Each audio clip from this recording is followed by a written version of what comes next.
ఎవడు Nalgonda clock tower centre లో helmet లేకుండా చౌరస్తలో తిరుగుతుండు? మహాప్రభు, ఇతను నల్లగొండకే అందగాని అనుకొని హెల్మెట్ పెట్టకుండా తిరుగుతున్నాడు. హెల్మెట్ ధరించిన తన నెత్తి పైన ఉన్న వెంట్రుకలు ఊడిపోతాయని చెప్పి అడ్డగిడ్డంగా తిరుగుతున్నాడు మహాప్రభు.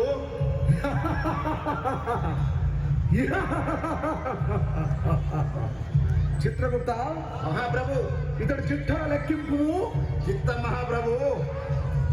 మహాప్రభు, ఇతను ప్రతిరోజు హెల్మెట్ ధరించకుండా బండి నడుపుతున్నాడు మహాప్రభు. 4 సార్లు క్లాక్ టవర్ సెంటర్ నందు సిగ్నల్ చెప్పు చేశాడు మహాప్రభు. అంతేకాదు మహాప్రభు, మద్యం తాగి ట్రాఫిక్ రూల్స్ అతిక్రమించి బండి నడుపుతున్నాడు మహాప్రభు. ఓయి మానవా, నీవిక మానవా, ఇక లాభం లేదు. నీపైన పాశం ప్రయోగించవలసిందే. ఎస్తబలితిరి మహాప్రభు. నల్గొండ జిల్లా ఎస్పీ గారు శ్రీ శరత్ చంద్ర పవార్ ఐపీఎస్ గారు అవగాహన కార్యక్రమాన్ని చేపడుతున్నారు.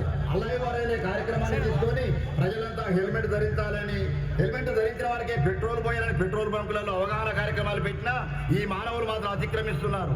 ఇతను శిక్షార్హుడే మహాప్రభు.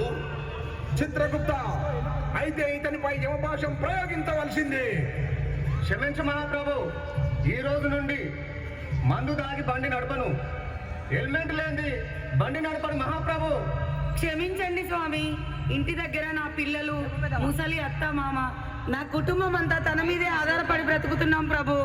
ఇకపై తను మందు దాగి బండి నడపకుండా, హెల్మెట్ లేనిదే బండి నడపకుండా నేను జాగ్రత్త తీసుకుంటాను ప్రభు.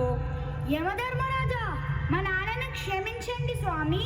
నా కిట్టి బ్యాగ్ లో దాచుకున్న డబ్బులన్నీ పెట్టి మా నాన్నకి హెల్మెట్ కొనిస్తా స్వామి.